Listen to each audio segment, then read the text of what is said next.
Assalamualaikum warahmatullahi wabarakatuh. Perkenalkan, kami dari kelompok 2 akan mempresentasikan tugas kami yang berjudul Sistem Informasi Data Dosen Berbasis Web. Nah, aplikasi ini dibuat menggunakan PHP sebagai pemrograman dasar dan juga MySQL sebagai database, serta HTML, CSS, dan beberapa JavaScript yang sebagai antarmuka penggunanya. Nah, tujuan aplikasi ini adalah untuk mempermudah proses pengelolaan data dosen secara digital sehingga data dapat disimpan, diubah, dan dicari dan dikelola dengan lebih efektif dibandingkan pencatatan secara manual. Nah, di sini saya akan menjelaskan fitur utama yaitu registrasi dan login.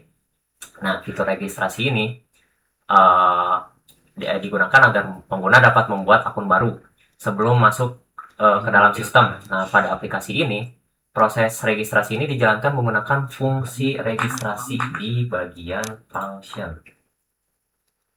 Registrasi. Nah, registrasi di bagian ini. Di function. Nah, ini. Jadi pada intinya, di sini tuh user jika ingin menambahkan akun, dia bakal mengecek dahulu. Apakah username-nya itu sudah ada atau belum. Nah, jika username-nya sudah ada, misal karena di akunnya sudah ada, maka seharusnya gagal.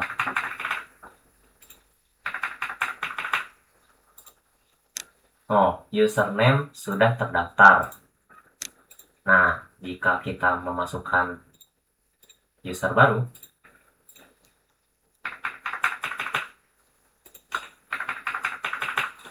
maka akan berhasil dan langsung login. Nah, untuk bagian login, fungsinya ada di bagian login.php. Di sini secara singkatnya, jadi si webnya itu bakal mencari dulu, select username from registrasi, dan mencarinya itu berdasarkan ID. Nah, jika username-nya sesuai, maka akan melakukan login dan true. Nah, di sini ada if session login. Nah, nanti jika login berhasil, nanti bakal diarahkan ke index.php. Jika loginnya gagal, maka akan diarahkan lagi ke halaman login. Mungkin sekian dari saya, mungkin akan dijelaskan oleh rekan saya selanjutnya.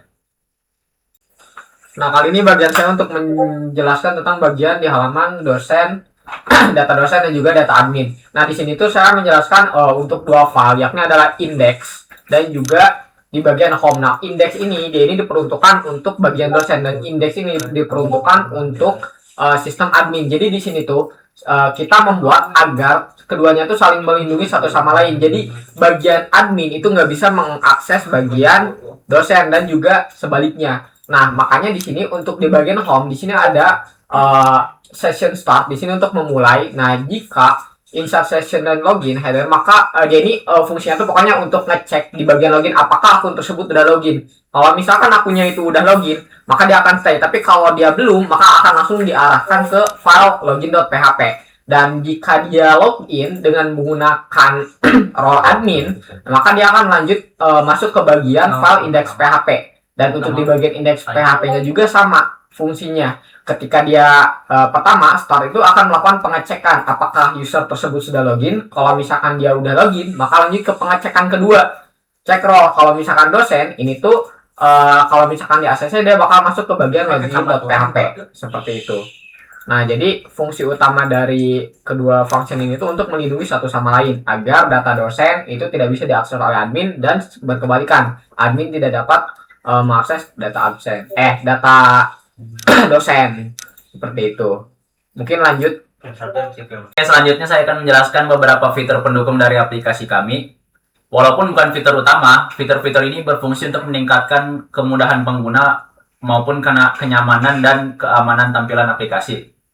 Jadi yang pertama itu adalah fitur pencarian data, yang dimana fitur ini akan memudahkan admin untuk mencari sebuah informasi dari dosen. Dan fungsi berjalan pada fungsi cari ini adalah fungsi cari. Sistem itu menerima input dari form pencarian berupa nama dosen. Fungsi yang berjalan adalah fungsi cari, dan fungsinya itu mana sih? Cari. Ini. Dan ketika fungsinya ini berjalan, sistem akan menerima input dari form pencarian berupa nama dosen, program studi, NIDN, dan rentang NIDN. Kemudian sistem membuatkan query SQL secara otomatis. Contohnya itu seperti ini. Query sama dengan n nama nama persen. Jadi artinya jika pengguna mengetikkan nama dosen, maka sistem hanya akan menampilkan data yang mengandung nama tersebut. Begitu juga untuk program studi dan juga NIDN. Setelah query selesai dibuat, fungsinya akan memanggil return query $query, yang dimana untuk mengambil data dari database. Terus kedua, di sini ada fitur upload yang ini. Jadi itu function yang berjalan di sini adalah function upload. Nah, ini function upload yang di sini berjalan adalah tahapan yang dilakukan adalah pertama, sistem akan mengecek apakah file sudah dipilih. Jika sudah sistem akan mengecek lagi apakah file berupa JPG, JPEG atau PNG. Terus akan dicek lagi ukuran dari gambar si file tersebut, yang dimana maksimal dari ukurannya itu adalah 2 MB. Terus ketika sudah diupload, file akan membuat nama file baru menggunakan unique ID, yang dimana ini berfungsi agar namanya itu tidak tabrakan, nama filenya itu tidak tabrakan dengan nama file yang sudah ada, yang udah pernah diupload.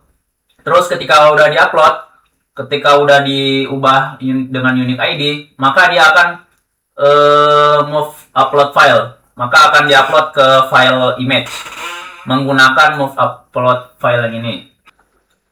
Oke, selanjutnya di sini ada fitur statistik, yang dimana fitur ini digunakan untuk menampilkan jumlah dosen berdasarkan program studi dalam bentuk grafik.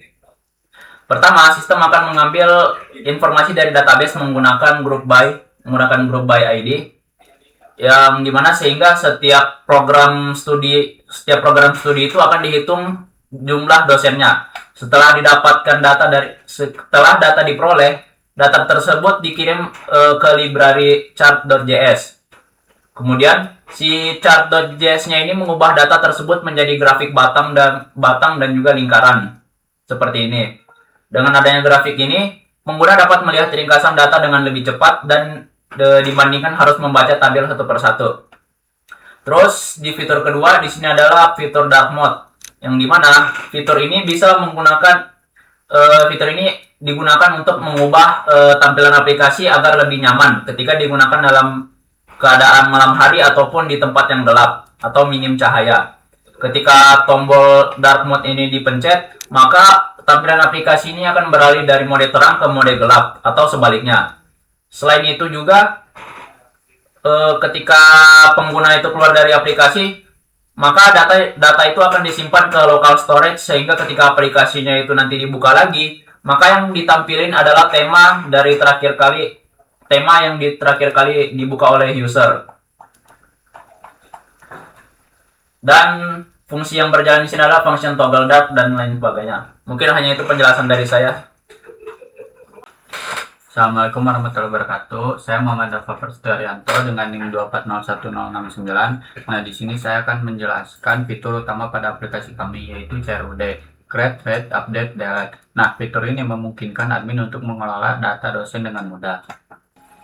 Nah, sekarang saya akan menjelaskan bagian programnya. Untuk pertama, kita akan menjelaskan bagian function tambah. Nah, di sini tuh ini tuh adalah fitur utama, yaitu create. Nah, yaitu menambahkan data dosen baru. Nah, pada codingan bagian ini tepatnya pada baris 90 sampai 105, yaitu ini tuh pada fungsi tambah. Jadi sistem tuh akan menerima data yang diinput oleh admin seperti NIDN dan juga dosen dan juga gambar ya. Nah, setelah itu sistem memanggil fungsi upload untuk menyimpan foto pada dosen. Nah, Selain itu juga ada fitur read. Nah, di sini saya akan menjelaskan pada file index baris ke-46. Nah, baris ini. Nah, ini tuh untuk apa? Jadi pada fitur read itu yaitu menampilkan data dosen. Bagian ini tuh jadi sistemnya itu mengambil data dari database menggunakan fungsi query. Nah, setelah data berhasil diambil, data tersebut ditampilkan ke dalam bentuk tabel. Nah, jadi setiap dosen tuh yang ada di database akan langsung muncul pada halaman utama aplikasi. Nah, next untuk fitur update, saya akan membuka fungsi bagian update ya. Nah, ubah. Jadi ada iklan. Nah, pada function ubah itu, jadi ketika admin menekan tombol ubah, sistem akan mengambil data lama terlebih dahulu. Kemudian admin dapat mengubah data seperti nama, program studi, email, maupun foto. Nah, setelah tombol simpan ditekan, sistem akan menjalankan perintah update sehingga data lama di database itu akan diganti oleh data yang baru. Nah, next saya akan menjelaskan fitur delete di bagian function ya. Pada baris ke-148. Nah, ini function hapus. Nah, di sini tuh untuk apa? Jadi pada function hapus itu, sistem tuh terlebih dahulu mengambil nama file, foto, dan dosen. Nah, jika foto tersebut bukan foto bawaan, maka foto akan dihapus dari folder penyimpanan. Nah, setelah itu sistem menjalankan perintah delete sehingga data dosen ikut terhapus dari database. Sekian dari saya, akan dilanjutkan oleh Rafa. Oke, Assalamualaikum warahmatullahi wabarakatuh. Perkenalkan nama saya Rafa Anak Ramadan dengan NIM 401021102. Di sini saya akan melanjutkan presentasi dari kelompok kami. Nah, di sini saya akan menjelaskan tentang fitur pencarian, filter data, dan pagination serta penutup. Nah, di sini fitur pertama yang akan saya jelaskan adalah pencarian data. Di sini itu ketika pengguna mengisi data pada form pencarian, misalnya nama dosen, program studi, atau INIDN, kemudian ketika pengguna menekan tombol cari, maka sistem akan mengirimkan data tersebut ke dalam fungsi cari. Nah, fungsi ini itu akan membuat query SQL secara otomatis sesuai dengan data yang diinput oleh pengguna. Nah, setelah itu sistem mengambil data yang sesuai dari database dan langsung menampilkannya pada tabel. Nah, di sini contohnya saya akan mengisi nama dengan contoh Ajis. Dan sini saya akan menggunakan tombol cari. Nah, di sini di tabelnya maka akan terlampir dengan nama yang saya ketik di sini. Nah, jadi dengan adanya fitur ini, pengguna dapat menemukan data dosen dengan lebih cepat tanpa harus mencari secara manual. Nah, selanjutnya yang kedua ada fitur filter data. Nah, fitur ini juga pengguna dapat memilih data berdasarkan beberapa kriteria seperti di sini ada program studi, NIDN, ataupun rentang NIDN dari awal hingga akhir. Nah, di sini itu sistem akan menambahkan kondisi pada query SQL sesuai filter yang dipilih, sehingga hanya data yang memenuhi kriteria tersebut yang akan ditampilkan.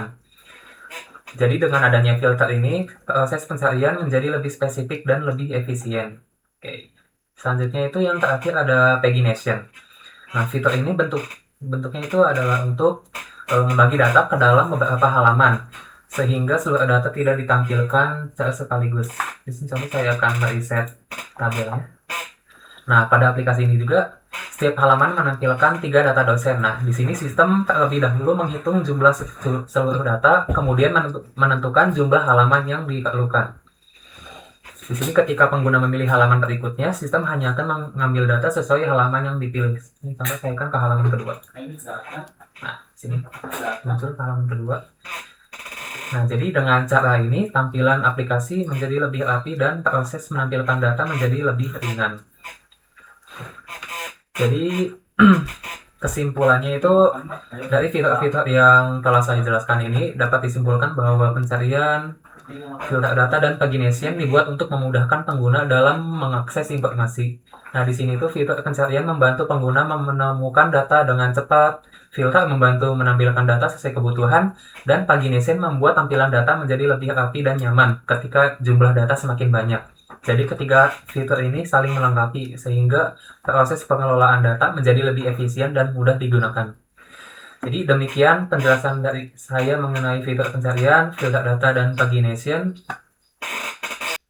Nah, setelah programnya dijelaskan oleh teman-teman saya, di sini saya akan melakukan demo pada website yang telah kami bikin. Ya, kita membuat.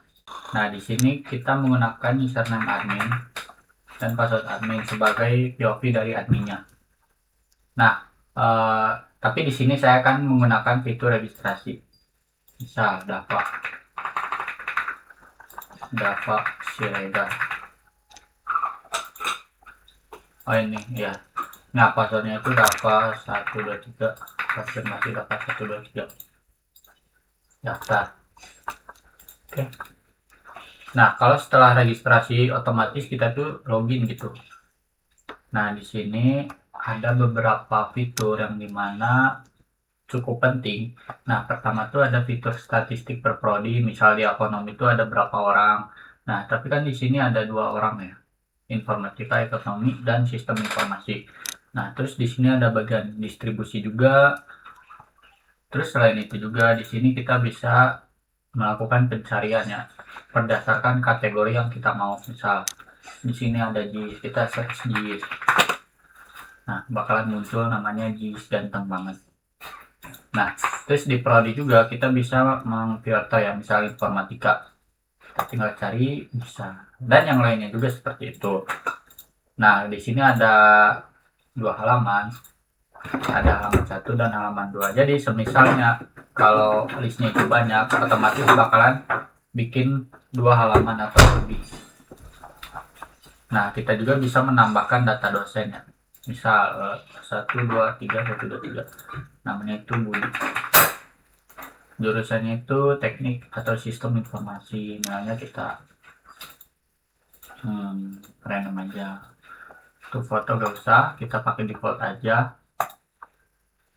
Nah, data berhasil ditambahkan. Search ke page 3. Nah, ini ada Budi. Nah, kalau misalkan kita ubah, misal kita mau upload foto nih, kayak gini, maka akan muncul notifikasi seperti ini, dan tuh fotonya akan terpasang. Nah, misal kita mau menghapus juga, tinggal hapus. Nah, di sini juga ada fitur untuk pencahayaannya ya, misal ada dark mode, ada light mode. Nah, di sini juga kita bisa melakukan logout ya. Nah, seperti itu. Sekian demo dari saya. Silakan dilanjut oleh Firman. Sekian demo yang telah saya jelaskan dan juga program yang telah teman-teman saya jelaskan. Sekian dari kelompok kami. Assalamualaikum warahmatullahi wabarakatuh.